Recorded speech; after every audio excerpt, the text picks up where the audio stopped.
Hello and welcome to this second episode of the Global Growth Strategist podcast.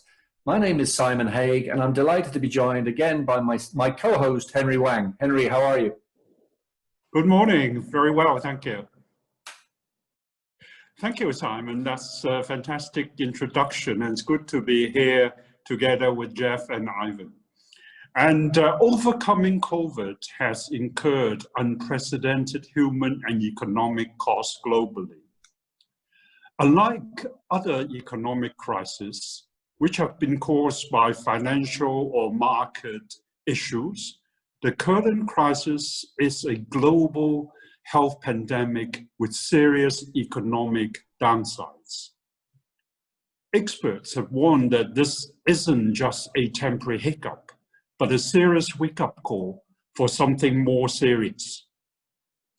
There are some countries pushing for fast recovery and return to business as usual with some quick fixes. However, there are many strong drive from various global leaders to build back better with sustainable improvements. And a good example is the recent call by the United Nations, World Economic Forum, and the G20, B20 on building back better post-COVID with international collaborations. Thank you, Henry. And so geopolitically, this crisis has, from a medical research perspective at least, underlined the huge value of global collaboration. We're witnessing the development and adaptation of life-saving technologies and massive research into treatments. We're experiencing perhaps not seen before, certainly at least the 1980s AIDS crisis, the sharing of scientific journals, genome sequencing data and clinical trials, bringing together thousands of scientists, medics, companies, and researchers globally. To facilitate greater global collaboration and understanding, Henry and I are conducting a series of global podcasts with distinguished international thought leaders from both the East and the West. These thought leaders will be discussing key topical issues, including healthcare, youth, innovation, climate change, media, leadership, and more. We hope that these open exchanges of views from international thought leaders from both the West and the East should help foster greater international understanding and cooperation. We're delighted that all episodes will be featured on all leading podcast channels, YouTube, social media, and more. Thank you, Simon. I'd like to welcome Dr. Ivan Martel, who's a very good friend of mine, and he's very distinguished globally. Ivan, it is wonderful that you have been awarded the title of Senior Partner Emeritus in the Boston Consulting Group, which is a world-famous consulting organization. The audience and our listener will be very interested in an overview of your distinguished career. Ivan. Okay, thank you very much. Yes, I joined BCG, the London office, back in 1987. Then I developed a career in BCG, and for the last 15 years, I was playing different roles in the energy practice, first as a European leader, then as global leader, and finally as vice chairman energy for BCG. And developed also a lot of international partnerships with institutions like the International Energy Forum, World Petroleum Council, International Gas Union, Energy Access Platform, and many others. No? Finally, in December 2018, I retired from BCG and was appointed Senior Partner Emeritus. And now I'm developing a portfolio of activities as a board member in different energy companies or advisory board in 2 technical centers here in the Basque Country, and also the advisory board of some funds investing in energy transition. Thank you, Ian. That's very impressive. And I'm sure you've been really active in retirement, and really well done, and congratulations on being appointed as the chairman of the Augustro Basque Institute of Competitiveness, which is very famous. Maybe you can share with us some of your key activities. Yes, this is something I am really proud of, being appointed chairman of Orchestra.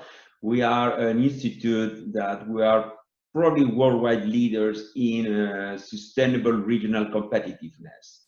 And our goal is to generate knowledge about how the different regions can become more competitive from a social, economic, and environmental point of view, and increase the well-being of the society as a result. Within Orchestra, we have 5 labs, one on public policy institutions, another one on enterprise, another one on digital economy, another one on well-being, and finally one in energy. And we have partnerships with organizations like OCDE, the European Union, and we have something that is very interesting, is the barometer of the regional competitiveness of the different regions across Europe. There is also a business case from Harvard Business School that describes the impact of Orchestra in the competitiveness of the Basque Country. Wow, that's really impressive. So from where you're sitting, how do you see technology institutions globally seizing the initiative for change through international collaborations, especially post-COVID? Yeah, I think that's a very relevant topic. I think there are 2 trends. The first one is that innovation is becoming global in the sense that the innovation centers used to be in Europe or in the US, and now they are moving east. Now we have a lot of technology developments across Asia, China, Southeast Asia, and the different places. And the second thing is that innovation is moving more and more toward an innovation based on ecosystems. So in that context, that implies a more important role of the international collaboration between technology centers, allowing the tech institutions to team across the globe and co-innovating. No? I think the world is becoming more and more multipolar, and tech institutions should lead that evolution. Wow. Thanks, Ivan. That was fascinating. And next up, we have Jeff Casildon, who is a good friend of mine. We work together here in Ireland. Jeff is co-founder and principal at Casildon Consulting. He's a director at Aspire Consulting Group and also former general manager head of Amazon here in Ireland. Welcome, Jeff. It's good to see you again. Thanks for inviting me. Happy to join you all today. You're welcome. And so, similar to Ivan, maybe if you can just start off by giving us a brief overview of you, your career, and what you concentrate on today. Yeah, sure. As you said, Simon, I'm the co-founder with my partner of Casildon Consulting. We're a Dublin-based consultancy that's small but mighty is the way we like to think of ourselves.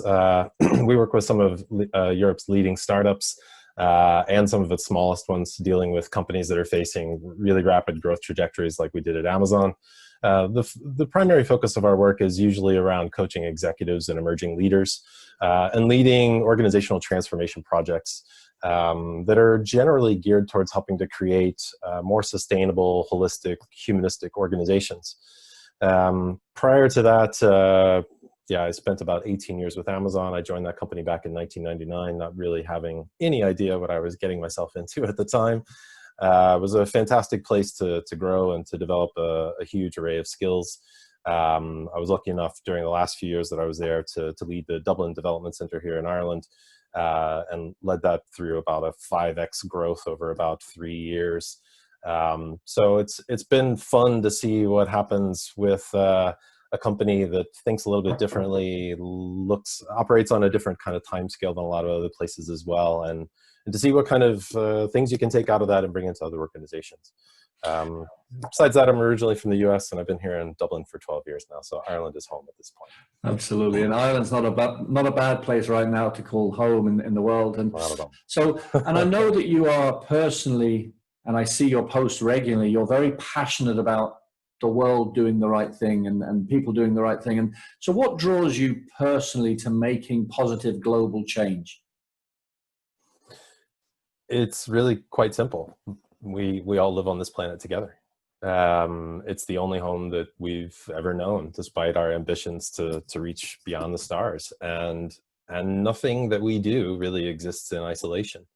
Everything that we buy, that we consume, like it comes from somewhere. There's a value chain that's stretching far beyond what most of us can see. And the reality is that we live in a really interconnected ecosystem.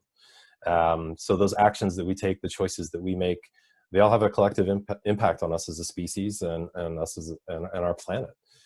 So just as like the negative things that I do, which sadly there's still a few, will eventually have some sort of impact on me, I view it as so too will the positive things. So I see this as an effort in the collective good, though I suppose there's a personal stake in it for us all, which is, you know, a healthier, happier, more thriving kind of place where we live as a society. Yeah, absolutely. This is a tiny rock with 7.5 billion people on it, and sooner or later we're going to need to get on. And so the next question that I have then, Jeff, is more specific to tech, because obviously that's the subject of this. How do you see tech companies around the world seizing the initiative for change through collaboration? Yeah, it's a good question. I liked what Ivan mentioned about, you know, globalization of this space and a lot of efforts becoming a little bit more ecosystem focused, co-innovating in this multipolarity or this multipolar world. I see it maybe from a slightly different angle, though I think all of that stuff is still hugely important. I see companies in this realm, many of them are averse to the traditional kinds of structures and approaches to how we run organizations traditionally. I think that there's certainly a tendency within some companies to create a much more collaborative, co-creative type of environment with really high levels of engagement that really help tap into that talent, those smarts, those ideas that exist within this place. It's less of the hierarchical command control type of structure that a lot of organizations have been built upon for decades. And I think there's also a little bit of a tendency towards some of these organizations becoming more agile in terms of how they operate. So they're more practiced at making quick changes, quick decisions, and engaging their people in that decision-making process.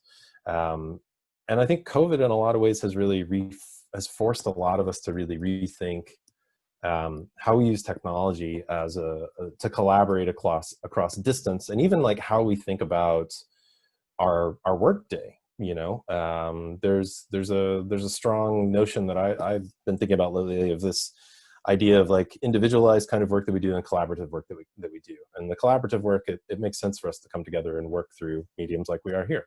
For the independent work, there's a lot of stuff that if, you know, we do that when it makes sense for us, when we're at our peak, maybe that's a better kind of paradigm than what we're used to. So I think that there's a lot of things kind of happening right now that are pushing companies and how we work and organizations in general towards perhaps a much more productive sort of cycle than one that we've just kind of fallen into, thinking that the old way of doing things will carry on into the new. Exactly. No, thanks very much, Jeff. Yeah, and that's a very meaningful answer. And Ivan, looking ahead, what are your top 2 to 3 priorities for technological-led changes going forward? And what is the reason you see that these are important? I think there are 2 main priorities, and I think that COVID-19 has accelerated the need for implementing them. No? The first priority is the transition to a much more sustainable environment and sustainable economy. And that means that we need to develop new technologies in cleaner power generation, in cleaner mobility, beyond the electrical vehicle. I mean, there are other options to decarbonize mobility, and something that I believe is extremely important, who is energy efficiency. But also there are issues related with sustainable agriculture and food, and also circular economy. So that's the first bucket of really high priority for tech-led changes. The second one is everything related with biosciences. I mean, how to improve the health of individuals and having a much more responsive ecosystem to address all the issues we have in terms of health. And that means medical appliances, biomedicine, and other sorts of research activities. That's very meaningful. Thank you. No, it's profound. And so back to you, Jeff. How do you see tech companies globally moving past the win-lose mindset towards one, hopefully, of some collective prosperity? Well, that's a that's a big question, and a really profound one in the world that we're faced with today. There's something in Ivan's answer that really resonates with me, and that's this notion of thinking differently about economics.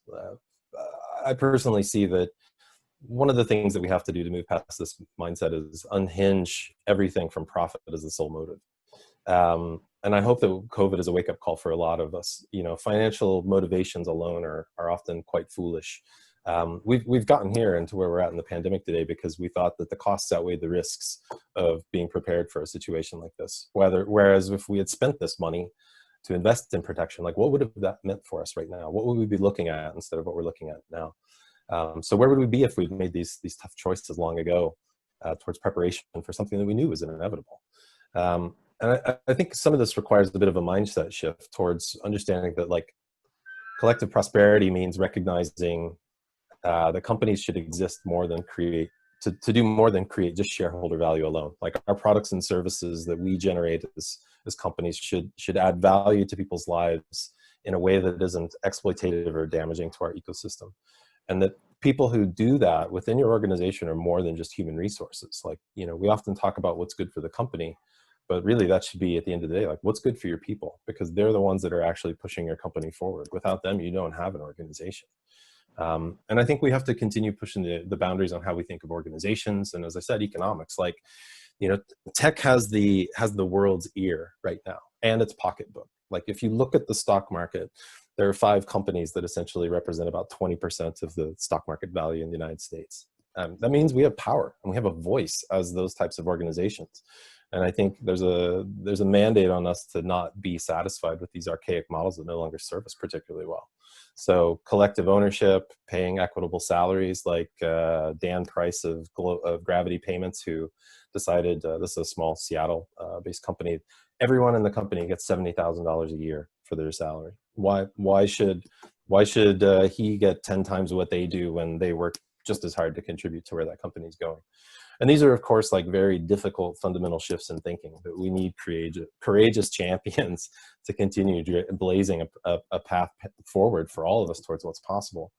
But I think that's where a lot of it begins and ends. If we continue to operate in that model, thinking that infinite growth in a closed system is the only way that, you know, we achieve success or we get to something better, we're fundamentally, like, missing the reality of the environment in which we operate.